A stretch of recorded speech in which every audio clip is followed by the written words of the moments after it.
Yes, remaining with our theme today, which is the 2016 wage salary negotiation season. The National Employers Association of South Africa, NIASA, already has its hands full with some of the wage negotiations that are deadlocked. Eskom wage negotiations is deadlocked with 3 unions representing their workers.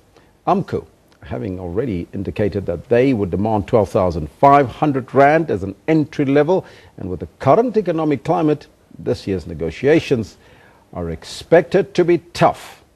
Now, from the employer's perspective, we are now joined in our studio by the Chief Executive of the National Employers Association of South Africa, NIASA, Mr. Gerard Papenfuss. Mr. Papenfuss, a very good morning to you and welcome. Hello, Elvis.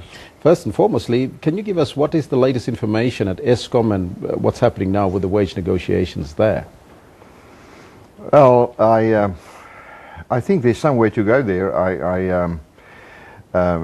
We have the a 20% demand there, which I believe is tapered down to 12 to 13%.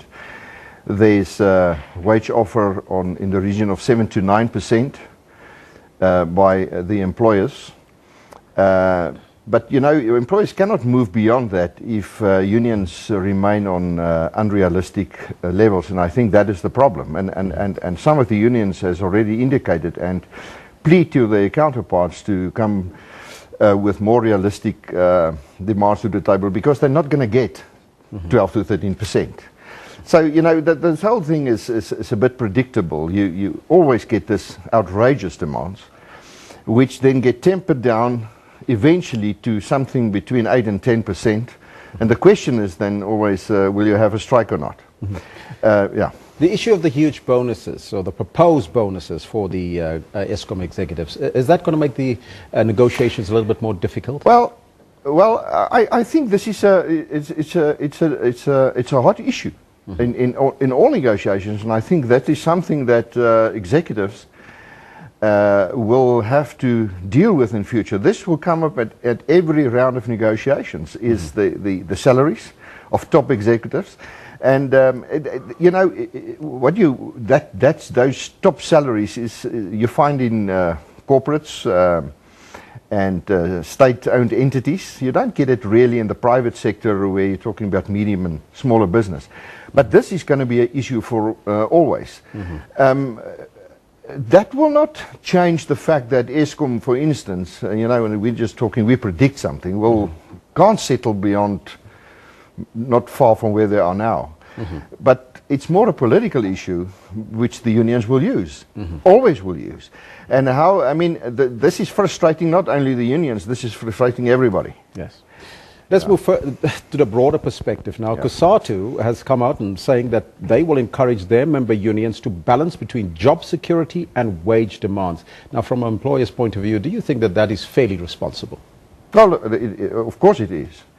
Of course it is, but you must see that in context. Where AMCU, for instance, in the mining industry, and platinum is demanding approximately a 50% increase. COSATU comes via NUM, says, let's be more responsible. We'll only demand 20%. Now, nobody's going to get 50 and nobody's going to get 20. This is just how it is. It cannot happen. I mean, there are job losses in all industries. South Africa are currently shedding jobs, so it's not going to happen. And as I said, this whole thing is predictable. It always started with this outrageous demand, and then it's tempered down. What I always, what baffles me is how does people explain to their constituencies that they've demanded 20 and then settle on 9 or 10 or 8 or perhaps even below that, because we're going to go into a phase where this inflation plus increases will not be possible anymore. Yes. Yeah. Let's look at your members. Some unions criticized NIASA for saying that you cannot meet the salary demands from the workers, but the employers or their management do get huge bonuses. What do you say to that? Well, you know, they are NIASA, the type of employer that South Africa NIASA represents is the type of employer that's actually creating jobs, small and medium-sized enterprise, and that range from very small to 200 employees, 300, 400 employees. I mean, there is no such thing as those big bonuses. I know that business is battling, but business must make profits. You cannot do business on a break-even level. You can't spend all your money and the next year when it's a tough time you're going out of business. There must be profit. That's why people are in business. But the so-called big bonuses in this sector is a rumor. We're not talking about big corporates and banks where they're talking about money that you and I do not understand. But the normal type of business, there is no such thing. These businesses are actually battling. Now, mining industry, normally this time of the year is the most watched industry when it comes to wage negotiations. What do you make of AMCU's 12,500 Rand demand, which they've been pushing now for a couple of years already? Well, this thing comes from 2014, or is it even before that? Well, they've now achieved 50% of that, and it's not going to happen. As I said, I do not understand how do you sell it if you come with the same thing every year and then settle on something else. They're not going to get it.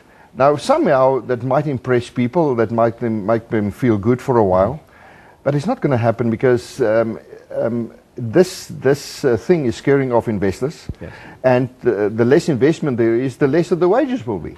So what's more important, increased living wage or job security? Look, you cannot have. Let me put it to you like this: the fact that if you want to demand job security, you cannot demand a high wage. The fact that South Africa has built into our legislation high levels of job security has a downward impact on wages. I can afford to employ you if the risk is lower. The moment you increase the risk to get rid of you, I must build in the risk in the wage, so I pay you less. So job security and high wages do not go hand in hand. So and South Africa, between a third and a half of our working population is unemployed. We need to give those people access to the labor market, and you need to do that in two ways. They have to be low wages because most of them are unskilled and uneducated, or less educated. So you can't be unskilled and less educated and demand a high wage and security. Then leave the risk and pay less. We need to incorporate these people, give them a foot into the door. That's the only way. With a failing education system, that's the way you learn, is on the job. Mr. Bob Mfusi, thank you so much for your time and joining us here in studio. That was Mr. Bob Mfusi. He is the chief executive of NIASA.